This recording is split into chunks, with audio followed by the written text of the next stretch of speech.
지난주까지는 우리 그 영지주의 체계 속에 있었던 이단들, 그러니까 그 이단들은 헬라 문화의 영향을 받았던 이원론적인 그런 사상 체계에서 나왔던 그 이단들을 이야기했습니다. 오늘은 그 유대교, 유대교에서 나온 그 이단들을 살펴보겠습니다. 그러니까 그 헬라 그 책에서 나오는 이란과 유대교에서 나온 그 이란의 큰 차이점은 뭐냐면은 그 헬라 사상에서 나왔던 그 이란은 거기가 이원론적 구조로 되어 있고 그 오늘 살펴볼 이제 그 유대교 안에서 나왔던 그 이단들은 그 유일신을 이제 그 중심으로 하기 때문에 예수님을 하나님과 동등한 그 존재로 인정하느냐 인정하지 않느냐 그 부분에서 이제 유대교 안에서 이단이 그 분류된다고 그렇게 어떤 그게 공통적인 그 이해라고 보시면 될 것 같습니다. 그 유대교 뿌리를 둔 그 이단들에 대해서 이야기를 하겠습니다. 먼저 에베온주의에 대해서 이야기를 하겠습니다. 에비온주의의 창시자가 누구인지는 알려지지 않고 있으며 에피파니우스에 따르면 그리스도를 믿는 신자들이 예루살렘이 함락된 뒤 예루살렘에서 피신한 데가볼리 지방의 도시인 베레아의 벨라에서 시작되었음을 알려주고 있다. 여기서 에비온은 창시자의 이름이 아니라 히브리어에서는 가난한 자를 의미한다. 그래서 유세비우스는 그리스도에 대해 낮고 천박한 견해를 품은 사람들을 의미한다고 했으며 에비온 종파는 하나가 아니라 여러 종파로 되어 있다는 것을 밝히고 있다. 지난 주사로 이야기했던 것처럼 영지주의라는 게 영지주의 어떤 단일한 체제가 아니고 영지주의 안에서 많은 분파와 또 그 소집단들이 있다고 그 이야기를 했습니다. 그걸 이 통틀어 공통적인 어떤 분모를 이야기할 때 이제 영지주의라고 이야기하는데 그처럼 일본주의도 영시에 그 하나의 단일한 체제, 단일한 집단은 아니고 여러 소종파들이 전체가 이제 어떤 사상을 가지고 있는 어떤 구조를 가지고 있는가에 따라서 에비온주의라고 그렇게 볼 수가 있습니다. 이거 여기에 이 인용은 그 유세비우스의 교회서에 나온 그 인용입니다. 같은 명칭을 지닌 종파의 사람들 중에 또 다른 사람들은 전자가 주장하는 어리석은 견해의 그리스도는 보통 인간이며 자연생식에 의해 동정녀 마리아에게 태어났다고 주장하는 견해에 회피했으며 주님이 성령으로 말미암아 동정녀에게서 태어났음도 부인하지 않았다. 그러나 그들 역시 하나님이 말씀이시며 지혜이신 주님의 선제를 인정하지 않고 동일한 불신에 빠졌고 전자와 마찬가지로 율법에 따른 의식적인 예배를 준수하였다. 이들은 사도들의 모든 서신들은 부인되어야 한다고 생각했으며 주님은 율법에 대한 배교자라고 불렀다. 그들은 히브리 복음서만 사용하였고 다른 복음서들은 전혀 가치가 없다고 여겼다. 그들은 유대교인들과 마찬가지로 안식일 및 유대인들의 계율을 지키면서 또 한편으로는 기독교인들처럼 주님의 부활을 기념하여 주의 날들을 축하하였다. 그 에벤주의는 여러 갈래가 있습니다. 여기 또 보다시피 그러니까 동정녀 탄생을 이제 그 부정하는 그런 그 파도 있고 또 한편에서는 이 동정녀 탄생은 긍정하지만 또 그 예수님의 어떤 선제나 예수님의 어떤 그 존재의 본성을 이제 또 부정하는 그런 이제 에비온주의를 있고 어쨌든 이 에비온주의의 가장 큰 특징, 통일된 그 특징은 뭐냐면은 바로 그 예수님을 하나님과 예수님의 관계를 어떻게 보느냐 거기에 따라 이제 이 에비온주의가 거기서 그 특징들이 나오는데, 어, 그 앞에서 계속 이야기했던 것처럼 유대교에서 나왔기 때문에 그 유대교의 측면에서 본다면 그 예수님을 하나님과 동등한 존재로 그 인정하기에는 그 유대인들의 입장에서는 아주 그 어떻게 보면 껄끄러운 상황이기 때문에 그 어떤 그 예수님의 행적이나 또 예수님의 여러 가지 사역도 인정하지만 그 유일신 때문에 예수님을 어떤 그 하나님과 동등한 존재로 그 여기는 것을 부정하는 그런 정파가 바로 이 에베온주의라고 그렇게 이야기를 할 수 있을 겁니다. 유세비우스에 따르면 에비온종파는 공통적으로 주님의 선재를 부인하고 우리와 같은 본성을 지닌 인간이라고 주장한다. 이들은 철저하게 유일신론을 따르면서 율법을 충실하게 지킬 것을 요구하고 있다. 이런 점에서 이 종파는 역동적 군주론에 속하는 이단이다. 이러한 그 에비온종파에 대하여 처음으로 언급한 이가 이레나이우스였다. 그의 저서 이단 반박에서 이렇게 언급하고 있다. 역동적 군주들이라는 말은 다른 말로 하자면 이제 초기에 나타났던 그 예수에 대한 이해, 그 이단적인 이해주의에서의 또 한 그 파트가 바로 이 역동적 군주론에 관한 이야기입니다. 그 역동적 군주론에서 가장 큰 특징은 그 예수의 어떤 선대성을 부인하고 또 예수님의 어떤 신적인 그런 부분을 부인하고 한마디로 예수는 좀 그 보통 인간이었으면서 그 하나님의 그 뭐냐 능력을 부여받은 그런 보통 인간으로 이해한다는 점에서 이제 이 에베온주의를 역동적 군주론으로 그렇게 이해를 하는 겁니다. 그 여기에 이데나이오서 이제 에베온종 파에 대해서 처음으로 언급하고 있는 부분을 한번 보겠습니다. 에비온파라고 불리우는 이들은 하나님이 세상을 지으셨다는 데 동의한다. 그들은 마태복음만을 사용하고 사도 바울을 거부하면서 바울은 율법에서 떠난 배도자라고 말한다. 그들은 할례를 행하고 율법에 따른 관습을 고수하며 유대적인 생활 방식을 실천하고 심지어 예루살렘을 마치 하나님의 집이냥 사모한다. 그 이데나이오서가 봤던 그 에베온종 파의 어떻게 보면 이단생이라고 이야기할 수 있겠죠. 그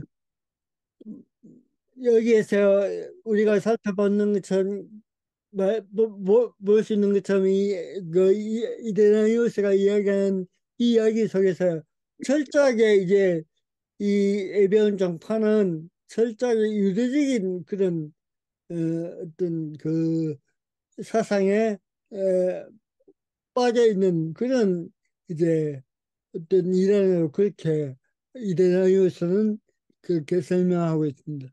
에비온종파에 대한 이레나이우스의 언급 이외에 히플리투스, 오리게네스, 히에로니무스 교부들은 에비온종파에 대하여 한결같이 그들이 율법에 대해 충실하였으며 예수 그리스도의 신성을 부정하였고 바울 서신을 부정하고 있다는 것을 증언하고 있다. 그러나 이들의 증언들은 직접적인 체험을 통해서 나온 것들이 아니라 전임자들의 기록에 의한 것이다. 그러니까 여기서 이 말은 무슨 말이냐면 그 에베우스주의가 그 에베온 정파가 스스로 말하는 그 스스로 그 선언하는 지난주에 살펴봤던 것처럼 영지주의는 영지주의 나아가 한 마디에서 영지주의 문서가 발견되면서 영지주의 자체가 어떤 내용을 가지고 있는 그 일환인지를 우리가 직접적으로 알 수 있는 것처럼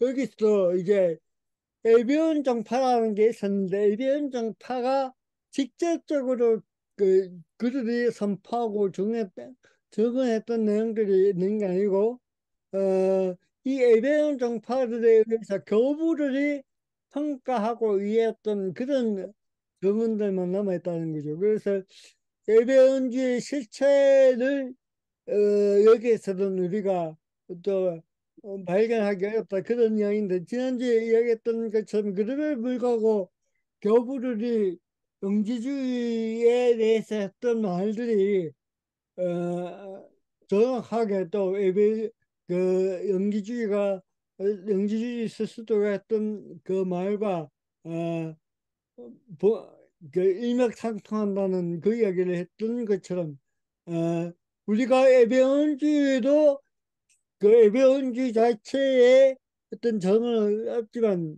그 교부들의 정언에 의해서 예배원주의가 어떤 이단성을 가지고 있는가를 그 정확하게 알 수 있다는 그런 이야기입니다. 이와 같은 문헌들의 증언들을 볼 때 에비운파는 하나의 그룹이 아니라 서로 다른 주장들을 가진 집단으로 볼 수 있다. 그리고 이 집단들의 공통된 주장은 예수가 하나님이 아니라 인간이라는 것이며, 율법을 우리에게 주신 구약의 하나님이 유일하신 존재임을 주장하고 있다. 인간으로서의 예수는 실의 유한에게서 세례를 받을 때 하나님의 아들로 받아들여졌다. 이에 비해 이레나이우스는 예수가 하나님이 아니고 인간이라면 그는 구원자가 될 수 없다고 한다. 그 예배원 정파에서 이제 예수는 그 본성적으로 인간이었는데 이 예수님의 요한의 세대를 통해서 그때부터 이제 시적인 그런 본성을 가진 존재가 되었다고 그렇게 이야기를 하네요. 거기에 대한 이제 이데나이오스의 반박이라고 할 수 있습니다.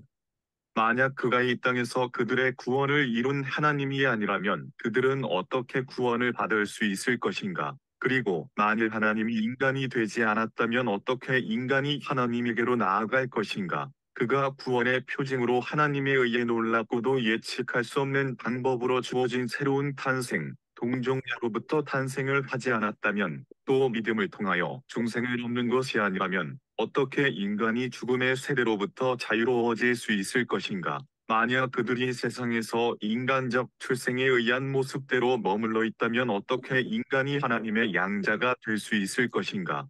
초대교부들의 어떤 정통적인 견해라고 볼 수 있겠습니다. 이데나이오스는 전부터 그 예수 그리스도를 하나님으로 이렇게 정의하고 자신의 신학을 또 이렇게 구성한 걸 볼 수 있고, 그런 그 신학의 그 표준에 따라서 이제 이 이르나이오스는 그 에베온 정파가 바로 이단성을 가지고 있다고 그렇게 평가를 하고 있습니다.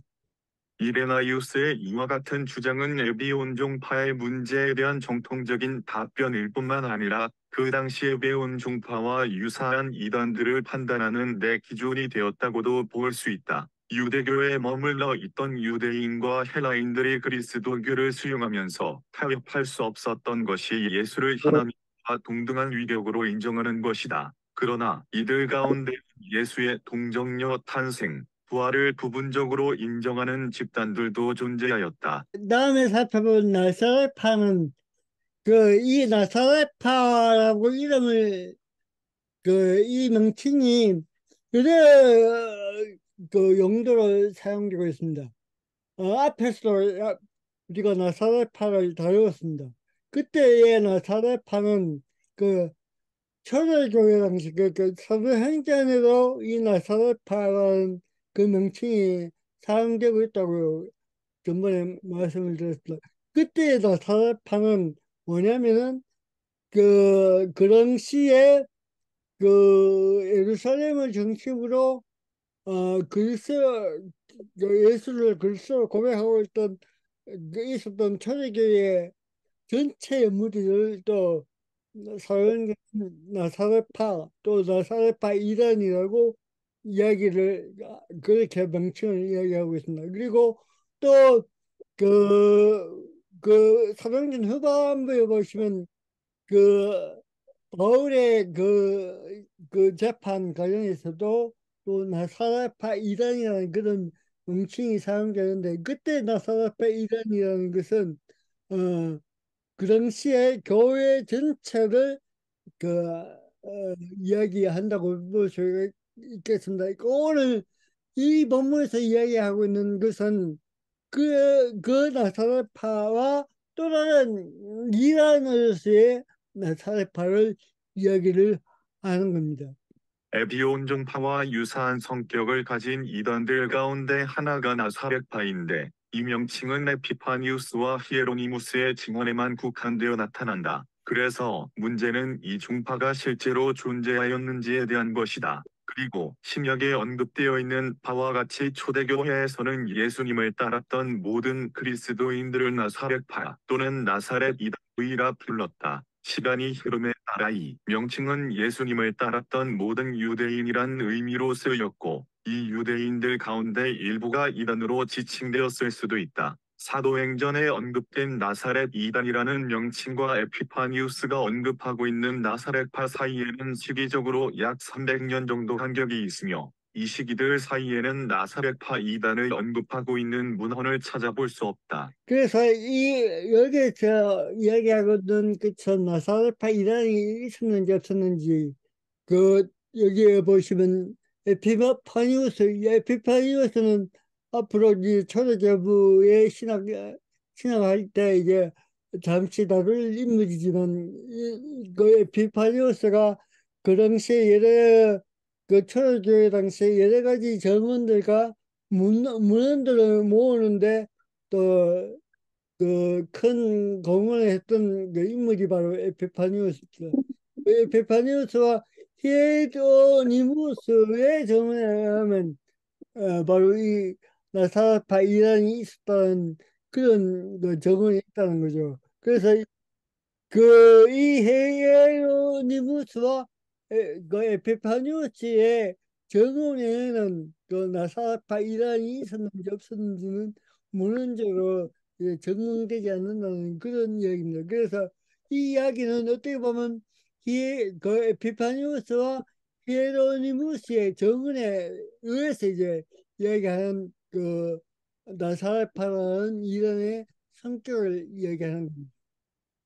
에피파니우스는 그의 이단 반박서인 파나리오서 나사렛파는 예루살렘에서 탈출한 제자들이 살았던 펠라에서 시작되었고 시리아의 베레아 지방에서도 존재하였다고 말하고 있다. 이 종파의 가장 큰 특징은 지속적으로 율법을 따랐다는 것이다. 이 종파와 에비온파와 크게 다른 점은 이들은 예수를 메시아로 인정하고 동정녀 탄생, 부활, 바울에 대하여 마지막 사도로 인정하고 있다. 다시 말해 교부들이 나사렛파를 이단으로 분류하는 근거는 그들이 율법을 버리지 않고 끝까지 지켰다는 점 때문이었다. 이런 차이점에 대하여 어거스틴은 다음과 같이 언급한다. 나사렛파는 하나님의 아들이 그리스도라고 고백함에도 불구하고 기독교인들이 사도전승을 통해 육신적으로 지키지 말고 영적으로 이해하라고 배운 옛 율법의 모든 것을 지키는 반면 에비움파는 그리스도는 한 인간에 불과하다고 한다는 점을 언급한다.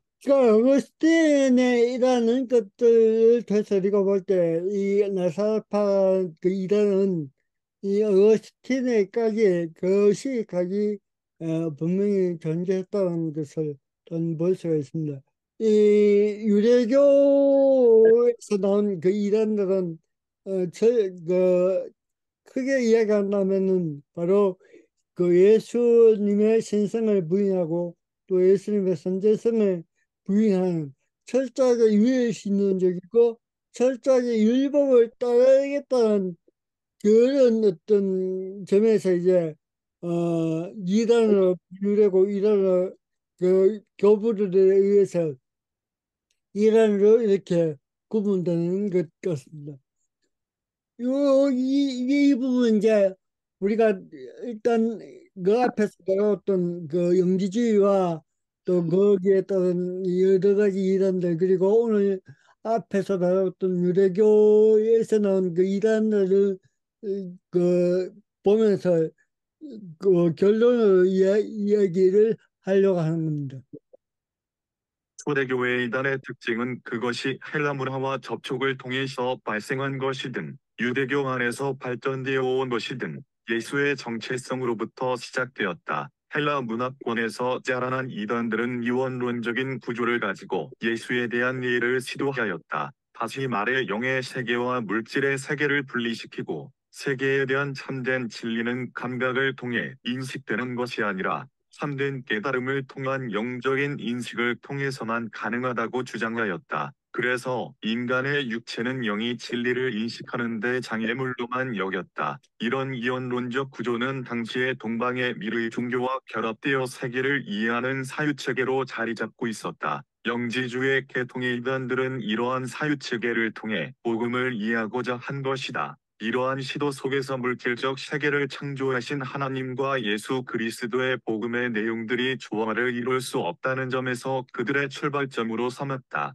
종교적 체계로서의 영지주의는 구약과 신약의 분리를 주장하고 영으로 오신 예수, 그리고 그가 선포한 진리는 선택된 자에게만 계시되었다. 이런 영지주의 범주에서는 예수 그리스도의 십자가와 부활 사건, 약속된 재림과 하나님의 나라의 도래가 핵심이 되는 것이 아니라 현재적인 영적인 깨달음이 중요하며 예수는 그 깨달음을 가능하게 하는 선생으로만 인식되어질 뿐이었다. 반면에 유대교 계통에서의 그리스도교의 이단은 유일신과 율법을 지키려고 하는 데서 출발하였다. 다시 말해 구약에서 말하는 유일하신 하나님 이외의 숭배의 대상으로 예수 그리스도를 인정하는 것, 그리고 복음을 율법의 완성으로 이해하기보다는 법으로 불순종으로 받아들임으로써 파생되는 결과들에 대해 주저할 수밖에 없는 상황이었을 수도 있다. 그리스도교가 유대 지역을 넘어 이방 지역으로 확대되고 발전하던 시기에 유대의 상황은 위기 속에 놓여 있었고 국가의 멸망을 바라볼 수밖에 없는 상황이었다. 이들은 이러한 위기적 상황이 하나님에 대한 불순종으로부터 초래된 것이라는 보편적 인식이 잠재하고 있었기 때문에 새로운 종교를 과감하게 수용하는 것은 분명히 한계가 있었기 때문에 유대교와 그리스도교 사이에서 머뭇거릴 수밖에 없는 태도를 취할 수밖에 없었던 것이 아니겠는가? 이런 상황에서 예수 그리스도를 하나님과 동등한 존재로 숭배한다는 것은 단순히 종교적인 문제만으로 볼 수 없을 것이다. 이러한 이단들이 여러 지역에서 통일된 형태를 가지고 지중해의 여러 지역에서 자라나기 시작한 그리스도교를 위협한 것은 아니었다. 그래서 이단들은 분명히 지역적 한계를 가지고 있었고 다양한 종교적 견해들이 우후죽순처럼 자라나고 있었다. 그러나 이런 상황은 이단에서뿐만 아니라 사도의 전통을 받아 케리그마의 핵심을 지키기 위해 노력하고 있었던 정통교회에서도 존재하였다.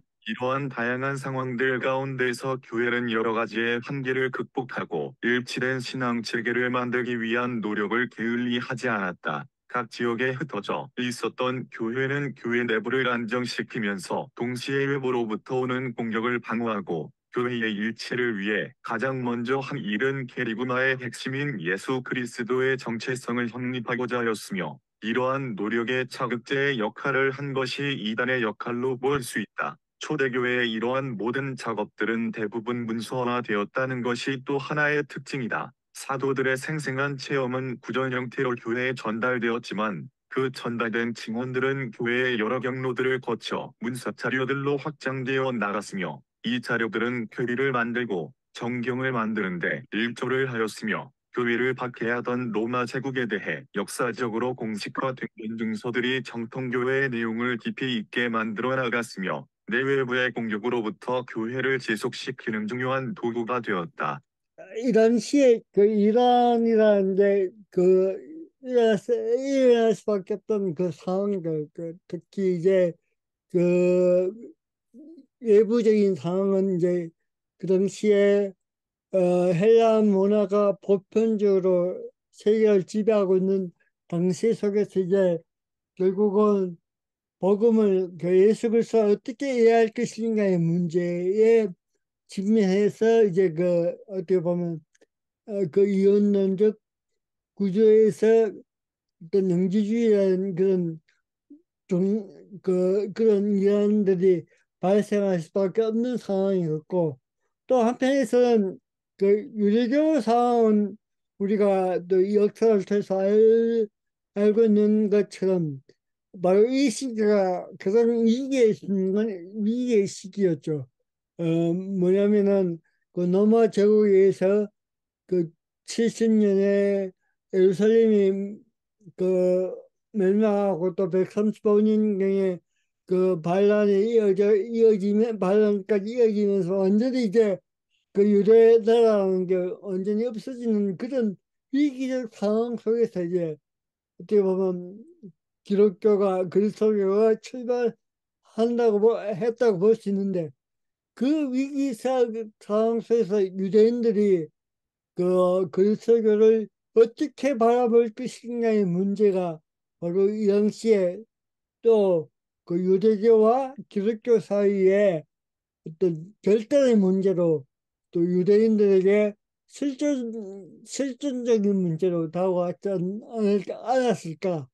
그렇게 추측해 본다면 그 이런 그 유대교의 전통 또 유대교의 어떤 보편적인 인식 그 율법에 철저히 순종하고 하나님 뜻에 순종할 때만이 이스라엘이 회복될 수 있고 뭐 그런 그 인식들은 이미 그 제2 성경기에 그 유대인들이 가졌던 인식이었죠. 그런 인식들 때문에 또 그리스도교를 쉽게 받아들일 수 없는 그런 상황 속에서 이제 그 이런 유대교의 이단이 나왔다는 것이죠. 그 이단들이 이제 결국은 어떻게 보면 전체적으로 조합해 본다면은 그 예수 그리스도를 어떻게 이해할 것인가의 문제였다.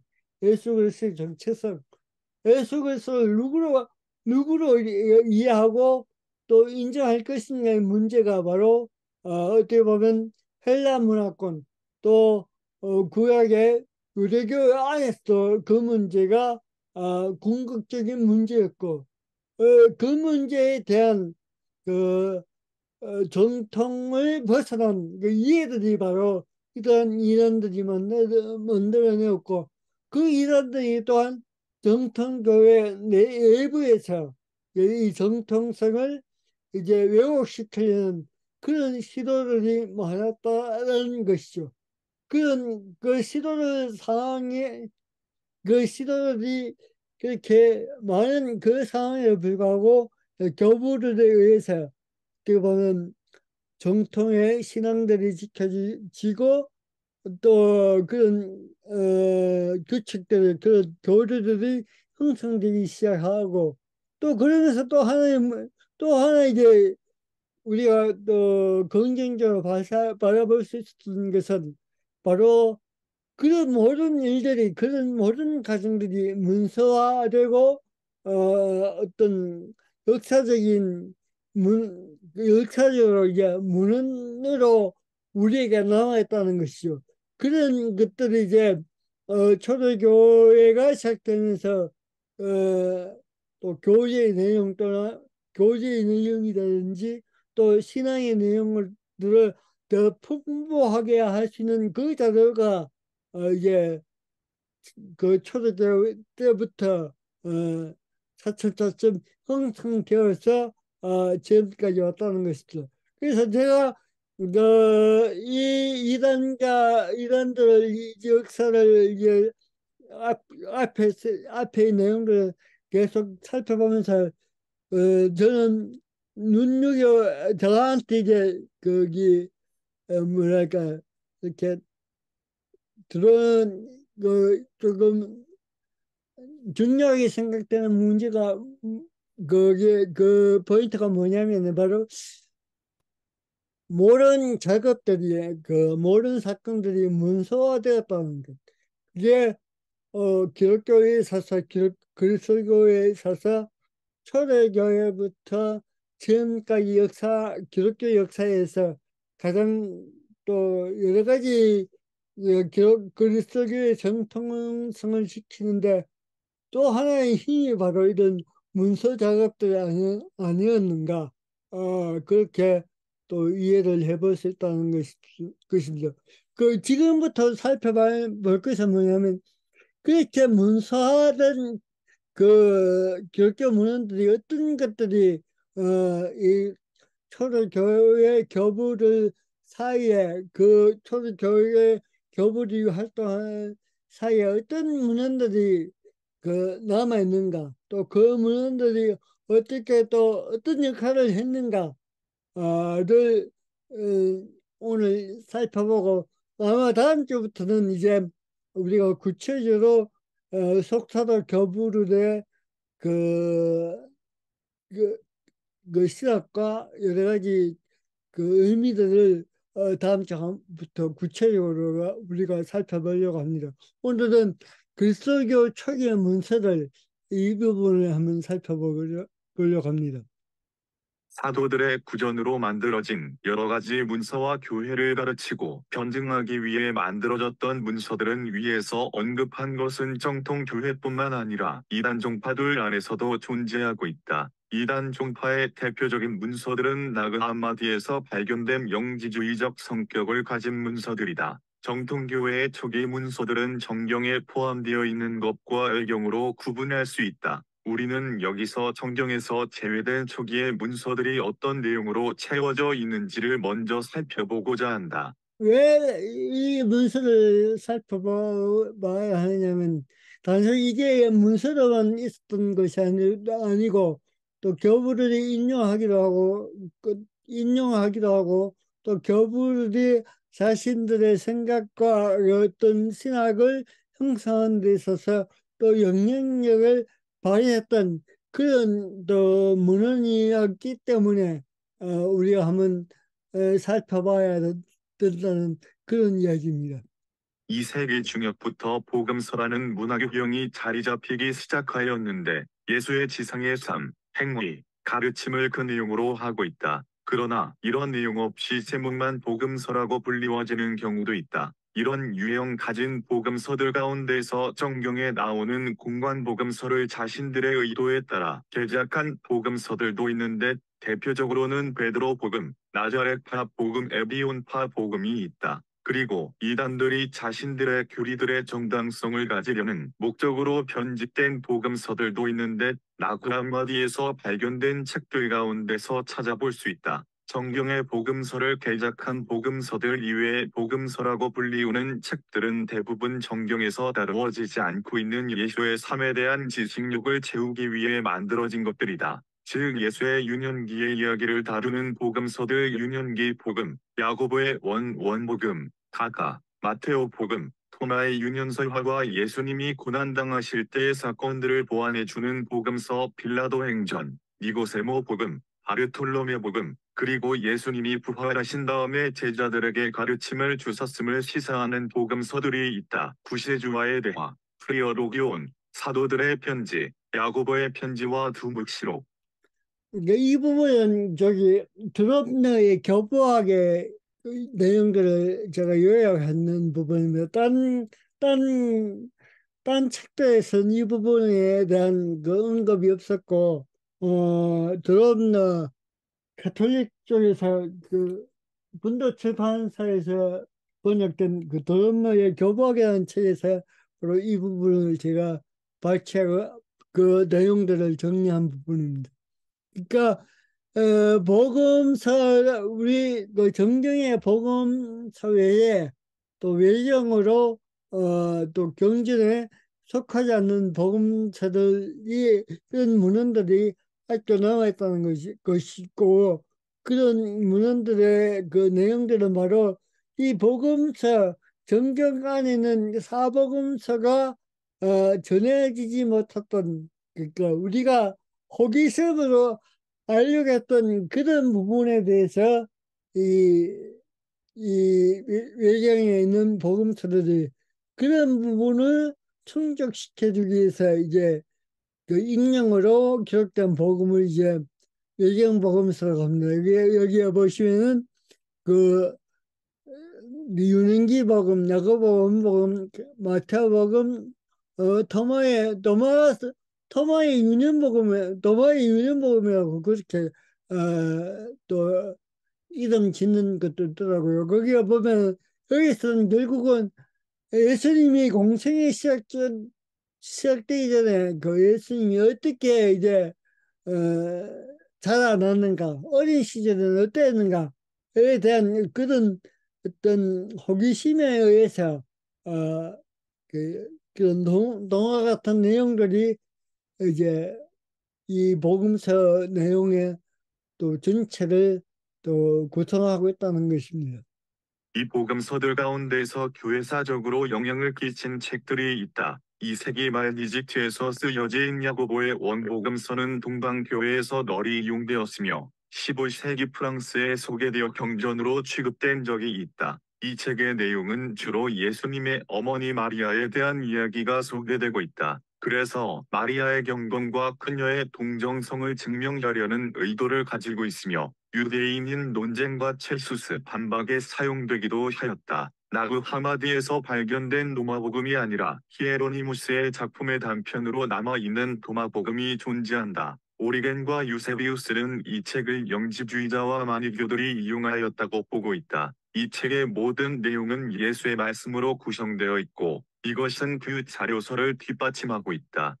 이런 그 외정들이 때로는 그 교부를 위해서 인용되기도 하고 또 사용되기도 하고 또 여기 보시면 야고보의 원복음서 같은 경우 동문교에서 또 널리 또 그 사용됐던 그런 배경으로 또 취급되기도 했다는 것이죠. 부활한 그리스도와 제자들이 나눈 대화를 담고 있는 사도들의 편지는 영지주의를 반박하며 그리스도의 참된 신성, 유타와 부활의 사실성, 심판을 받기 위해 육체가 영혼과 영과 함께 부활함, 구약의 성인들을 세례를 통하여 죄의 용서에 참여시키기 위하여 그리스도가 저승에 내려갔다는 사실을 기록하고 있다. 예수님의 순환사를 봉헌하는 것을 내용으로 하는 이곳의 복음은 내용적으로 두 부분으로 나누어져 있는데 빌라도 행전과 저승에 내려갑니다. 특히 빌라도 행전에서는 예수님을 재판하는 빌라도의 행위를 정당화하고 있다. 그래서 시리아의 교회의 경우 빌라도를 성인으로 공경해야 하였으며 콥트 교회는 오늘날까지 그를 성인 죽일력에 싣고 있다. 저승에 내려가면은 하데스에 있는 구약의 성인들이 요단강에서 세례를 받고 그리스도와 함께 천국으로 인도되었다는 내용을 담고 있다. 특히 그리스도가 하데스에 내려갔다는 내용은 중세를 거쳐 근세까지 전해졌다. 그 우리 한국교회 사도신경에 그 빠진 그 부분 그 음부에 내려가시고 하는 그런 이야기들 그런 어떤 구절들의 배경이라는 것들이 이런 여정에서 도출되었다고 그렇게 볼 수가 있습니다. 특히 또 이 벨라로에 대한 이야기들은 지금도 여전히 많이 언급되고 있는 그 부분이 바로 이 빌라로에 관한 이야기입니다. 외경으로 분류되는 사도행전은 정경의 사도행전의 형식을 따르지 않는다. 그리고 이 다시 3세기경에 기록된 5편의 사도행전 안드레아, 요한, 바울, 베드로, 도마은 만유교도들에 의해 한 편의 전집으로 편찬된 적도 있다. 이러한 행전의 저술은 4세기 이후에까지 계속되었다. 이 행전들의 공통된 주제는 인물, 여행, 행위와 관련된 생애, 거룩한 사람으로 불리우는 한 명 또는 그 이상의 사도들의 가르침, 신앙의 확실한 증언, 순교들로 채워져 있다. 이 책들은 중세의 성인전의 모태가 되었다. 그거 사도행전 외경 사도행전에 나온 여러 가지 사도들의 행전 또 사도들의 행위 또 뭐 성도들의 행위 이런 모든 자들은 이제 중세에 이제 그 교육용으로 사용했던 그 성인전이라는 그런 체제에 보면 배경되는 그런 자료로 사용되었다는 것입니다. 외교왕의 사도행전 중 가장 오래된 작품 180-190년경으로서 현재는 슬이 소실된 채로 남아있다. 배경은 예루살렘과 로마이다. 베드로가 예루살렘과 로마에서 행한 설교와 기적 이야기를 다루고 있으며 결론 부분에는 그의 순교 이야기를 다루고 있다. 이 책은 행위문학에 속하는 유형을 가지고 있으며 작품의 목적은 이단자와 벌이는 논쟁이 아니라 악인에게 하나님의 뛰어난 능력을 보여준 거룩한 사람인 베드로의 비범한 행위를 보여주는 데 있다. 영웅담적 요소가 작품의 주된 구조이며 작품 안에는 연설, 대화, 기도가 되풀이된다. 이 베를린 행진을 그 배경으로 영화한 작품이 뭐 코바리스라는 영화가 있죠. 옛날 영화인데 그 이 베드로 행전에서 그런 어떤 커바레스의 이야기가 바로 이 베드로 행전에 나오는 이야기입니다.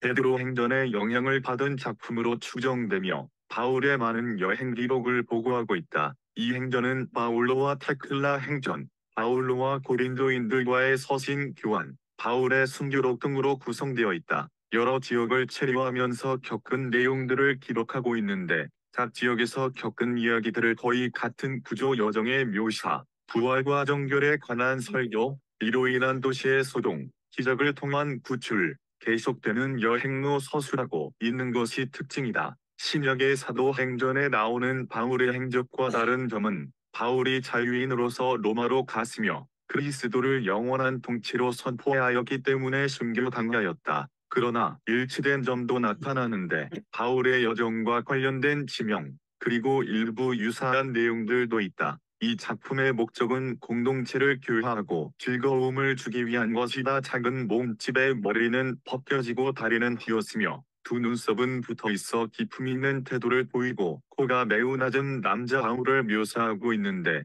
이것이 고대 교회에서 바울의 성화의 밑그림을 제공하고 있다. 그 대표적으로 이제 행전, 그 외경 행전의 그 두 책의 내용들입니다. 그 바울과 베드로가 로마에서 어떤 그 활동을 했는가, 어떤 또 그 일화들을 남겼는가를 이제 어떻게 보면 그 기록한 책이 바로 이 사도행전, 그 여경 사도행전이라고 그렇게 볼 수가 있습니다. 편지 형식을 가진 글들은 그 수가 많지 않기 때문에 교부학이나 초대교회의 신학에서는 비중 있게 다루고 있지는 않다. 모든 편지는 허구적 또는 감형편지 문헌에 속한다. 특별한 것은 바울과 세네카 사이에 주고받은 편지이다. 바울의 편지들이 유명한 철학자 이브에 빌려 로마에 소개되었으며 고대에 큰 영향을 끼쳤다. 이 편지들 가운데 가장 큰 신학적 의미를 지니고 있는 것이 바르나바의 편지이다. 이 편지는 고대 많은 지역에서 경전 또는 성서로 인정되기도 하였지만 가명을 사용하였기 때문에 유세비우스와 히에로무는 외경으로 보았다. 특히 편지의 신하의 사본은 신약 성서 바로 다음에 연결한다. 그리고 이 편지는 서론과 결론 부분에서만 편지 형식을 띠고 있는 논문이라 할 수 있다. 이 편지의 저자 이름도 본문에서는 언급되지 않고 있는데 알렉산더의 클레멘스가 저자에 관하여 처음으로 증언한 이후로 유대교 출신 바르나바로 생각하게 되었다. 이 편지의 신학적 의미는 처음으로 구약 성서 전체를 예용적, 도덕적 의미에서 그리스도와 그리스도교적인 생활 방식에 대하여 예언하고 있다는 점이다. 이 편지는 21장으로 구성되어 있으며 내용적으로는 두 부분으로 나눌 수 있다. 특히 두 번째 부분 17-20장에서 빛과 어둠의 두 가지 길에서 하나를 선택하라는 내용이 나오는데 이것은 유대교에서 유래한 주제이다. 그리고 이 두 가지 길의 언급은 디다크에서 더 체계적인 형태로 나온다. 여기서 이제 이 편지 중에서 중요한 편지가 이 바르나바의 편지인데 이것은 어떻게 보면 초기 교회의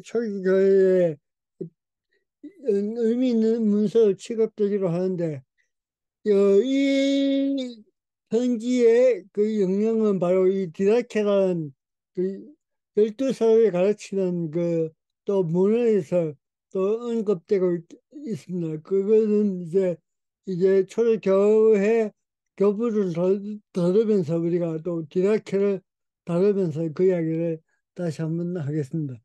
유대교의 묵시록에 영향을 받은 작품들이 대부분이다. 그래서 2세기부터 유대교의 묵시록을 그리스도교의 묵시록으로 개작하였는데 아브라함의 유언, 에즈라의 묵시록, 슬라브어로 된 옥서가 있다. 이 당시의 묵시록의 주제는 재림의 지연에 대한 설명, 세계 종말, 내세에 관한 것들이다. 그러나 4세기부터의 주제는 그리스도인의 도덕과 정통신앙을 강화하기 위하여 천국과 지옥에 대한 묘사, 최후의 심판과 세계 멸망으로 변화되었다. 왜냐하면 교회의 종말론이 이미 4세기의 일정한 특징들을 확정하였기 때문이다. 유대교 묵시록의 개작이 아니라 그리스도교의 독자적으로 만들어진 묵시록들이 있는데 대표적으로는 베드로 묵시록, 이사야 승천기, 바울의 묵시록, 도마의 묵시록이 있다.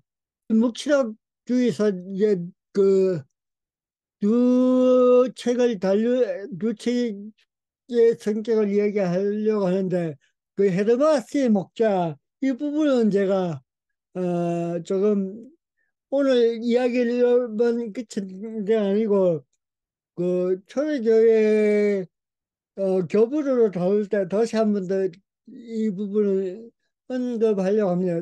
이것보다 더 상세하게. 왜냐하면, 이 초대교회 우리가 석사도 교부를 다루는 책들을 보면 이 헤르바스의 목자라는 책을 그 초대교회 교부를 다루는 그 챕터 안에 한 부분을 다루는 그런 책들도 있고 또 어떤 또 교부를 다루는 데서 이 헤르바스 목자를 또 빼고 이제 또 초대교회 속사도 교부들의 내용을 다루는 데가 있습니다. 그래서 그 부분들이 어떤 차이가 있는지 또 어떻게 그 학자들의 어떤 입장에 따라서 이 헤르바스의 목자를 이제 초대교부들의 문헌으로 보고 인정하는지 또 그걸 또 그렇게 인정하지 않는지 그 부분은 학자들의 견해에 따라 아마 나뉘는 것 같습니다. 그것은 이제 다음 주부터 시작되는 그 초대교부의 신학을 다루면서 또 헤르바스의 목자 부분을 다루면서 다시 자세하게 한번 살펴보려고 합니다. 그래서 오늘은 그냥 헤르바스 목자가 어떤 내용, 어떤 주제인지만 잠시 언급한 걸로 그것으로 이제 마치겠습니다. 헤르마스의 목자는 그리스도교 첫 수세기 동안 가장 인기 있었던 작품이면서 일부분에서는 병전으로 사용되기도 하였다. 130-140년 사이 로마에서 쓰여졌으며 저자는 노예에서 해방된 자유인이면서 소상인인 헤르마스였다. 이 작품의 구성은 5편의 한시, 12편의 계명, 7편의 비유로 나눌 수 있다. 이 책의 주제는 회개론이다. 이 회개론에 따르면 근본적인 죄를 용서를 나타내는 세례를 받은 후에 다시 짓는 죄에 대하여 일회적으로 용서받을 수 있음을 말하고 있다. 그러나 이 회개론에 대한 이해는 학자들마다 서로 다르게 나타난다. 초대교회에서부터 5세기까지는 세례 후 중죄를 지었을 경우 일회적이고 공개적인 회개의 가능성이 주어졌다. 이 경우에 회개에 대한 보속이 강화되어 지키기 어렵고 힘들었기 때문에 회개는 인종 때까지 연기되었다. 이런 이해 때문에 특히 갈리아 교회는 젊은이들에게 회개를 금하였다. 5세기 이후 아일랜드와 스코틀랜드의 대륙 선교가 라틴 교회의 개인적이고 제한 없이 되풀이 될 수 있는 회개를 발전시켰다. 그 회계 일례식 회계 초대교회에서는 회계가 이렇게 중요하게 엄격하게 다뤄졌다. 이제 그런 주제를 가지고 이제 이 헤르바스 목자라는 그 책이 에, 그 여러 가지 주제가 있지만 그 중에서 중요한 주제가 바로 이 회개에 대한 주제입니다. 이 헤르바스의 목자는 그 주제를 다루고 있는데 그 당시에 그 초대교회 당시에 회개가 어떤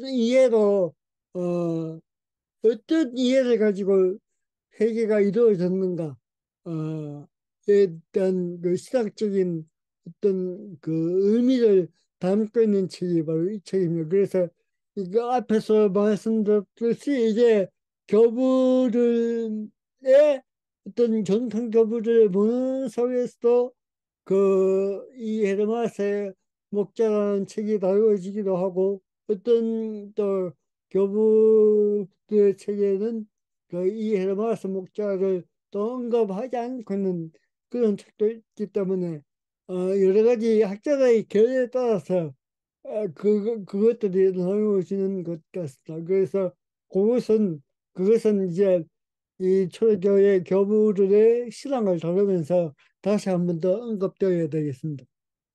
시빌라는 페르시아 출신으로 인간의 나이를 초월한 여예언자였으며 5세기부터 그의 신탁이 그리스에서 퍼져나갔다. 후대에는 여러 장소, 특히 에리트라이, 델피, 후메 등의 금녀의 이름으로 불리는 여자 예언자들이 나타났다. 현재 우리에게 알려진 12권으로 이루어진 시빌라의 신탁은 180년경부터 쓰여지기 시작했다. 이 책들 가운데 8권이 가장 중요하며 초기 그리스도교에서 가장 많이 사용되고 증언되었다. 교부들도 이 책을 인용해야 하였으며 중세 교회에까지 영향을 미쳤다. 그 이제 묵시록까지 이런 그 성서의 그 정경에 나타난 여러 가지 그 기독교 문서들이 제가 여기서 이렇게 언급하는 이유는 바로 이런 책들이 이런 그 경전의 책들이 바로 교부에 의해서 인용되기도 하고 언급되기도 했기 때문에 먼저 그 이런 자료를 먼저 소개를 한 이유가 거기에 있습니다. 그래서 이런 어, 문헌들이 그 교부들의 신학의 형성에 있어서 어떻게 보면 자주로 사용되기도 하였고 또 이해되기도 하였다. 그 이야기를 하려고 이 책들을 여러분에게 소개를 했습니다. 오늘은 여기까지 그 이야기를 하고 다음 주부터 이제 석사도 교부들의 그 구체적인 신학을 같이 한번 살펴보도록 하겠습니다.